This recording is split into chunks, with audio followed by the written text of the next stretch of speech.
Hello বন্ধুরা, সকলে কেমন আছো? আমি মোটামুটি আছি। খুব ভালোও নয়, খুব খারাপও নয়, সব কিছু মিলেমিশে চলছে। তো আজ আমি চলে এসেছি তোমাদের সঙ্গে আমার সাথে ঘটে যাওয়া একটা ছোট ঘটনা শেয়ার করতে। ঘটনাটি আমার সাথে ঘটে গত সোমবার। আমার সাথে না, আমার হাজব্যান্ড দুজনের সাথে ঘটনাটি ঘটে গত সোমবার। আজকে বুধবার।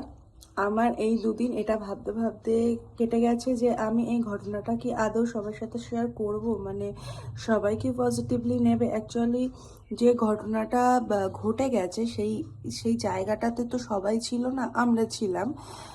তো সেইটা সবাই ভালোভাবে নাও নিতে পারে। সেই কারণে আমার এই দুদিন এটা ভাবতে ভাবতেই কেটে গেছে যে ঘটনাটা আমি যদি শেয়ার করি, সবাই যদি পজিটিভলি না নেয়, নেগেটিভ কমেন্ট করে, সেখান থেকে আমার খুব খারাপ লাগতে পারে।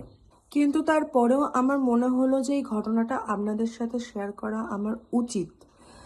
মানে এই ঘটনাটা আপনাদের সাথে আমার শেয়ার করাটা উচিত, কারণ আমি আপনাদের সাথে আমার ছোট ছোট বিষয়গুলো সব কিছুই শেয়ার করি। সেই কারণে আমার মনে হয়েছে যে এই বিষয়টা আপনাদের সাথে শেয়ার করা উচিত। আর আপনাদের কাছে একটাই অনুরোধ, আপনারা প্লিজ পুরো কথাটা শুনবেন, পুরো ভিডিওটা দেখবেন প্লিজ। তাহলে চলো ঘটনাটা খুব ছোট করে তোমাদের সঙ্গে একটু শেয়ার করি। গত সোমবার আমি আর আমার হাজব্যান্ড সকাল 10টার ট্রেনে বারাসাতে যাই। তো বারাসাতে আমাদের নিজস্ব মানে পার্সোনাল কিছু কাজ ছিল, অনেকগুলোই কাজ ছিল। তো সেই সব কাজগুলো মেটানোর জন্য আমরা দুজন সকাল 10টার ট্রেনে এখান থেকে যাই।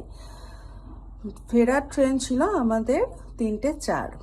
3টে 4-এর ট্রেনটা আমরা অনেক কষ্ট করে দৌড়ে স্টেশনে গিয়ে পাই। মানে আমরা যখন স্টেশনে ঢুকি তখন দেখি ট্রেনটা অলরেডি স্টেশনে দাঁড়িয়ে আছে। আর সেদিন তো সকাল থেকে, মানে আমরা যখন বাড়ি থেকে বেরোই, বাড়ি থেকে বেরোনো টু বাড়ি ঢোকা, এর মধ্যে একবারও বৃষ্টি থামেনি। তো যাই হোক, আমরা ট্রেনে উঠি। আর 3টে 4-এর ট্রেনটা কিরকম ভিড় হয়, যারা বারাসাত থেকে হাসনাবাদ ডেলি প্যাসেঞ্জারি করে, বা শিয়ালদা থেকে হাসনাবাদ ডেলি প্যাসেঞ্জার, বা যারা ডেলি প্যাসেঞ্জারি নাও করে, যারা ওই ট্রেনে উঠেছে, যারা জানে যে 3টে 4-এর ট্রেনটা ঠিক কেমন ভিড় হয়।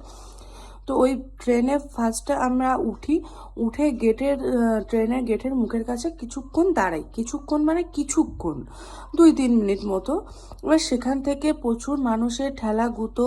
আর নেক্সট স্টেশনে যখন পৌঁছায়, তখন যখন লোকজন উঠছে বা নামছে, তখন আমাদেরকে প্রচণ্ড ঠেলা গুঁতো, মানে আমাকে মেনলি প্রচণ্ড ঠেলা গুঁতো মারছে।